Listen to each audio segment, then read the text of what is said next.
Ana sen eləmədin. Ne inirsən? Sen eləmədin. Bu mətbəxdə elə gördüm ki, səs gəlir. Bax. Ha? Hansı qapı? Takkıltıyor yalnız değil. Böyle taklamış. Takladım ki. Görün kapı tuttum. Çağıran böyle çağırırsa Getdim axı. Bayaqdan aşağıdaydım. Ne bu qapı, lambin qapı. Hansı taqqıltı işləyir? Ne iştin? Külək də idi belə bağladı yoxsa? Açıq idi də qapı. Bildi mi taqqıltı deyirsən? Oradan hamısı qırmadı. Çoxdur. Ha. 5 bu qədər var. Hamısı istədim gətirəm. Sonra dedim ki 3 dənə qırmışam sənə. 15 dənə var. Bu axşamdan baxdım. Neyim var?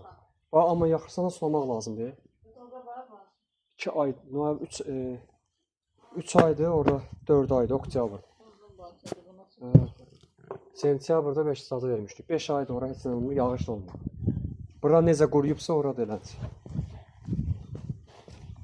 Burada su olmadı, elədir də. Yağındıq bu il. 24'də yağdı, bu il yağmadı.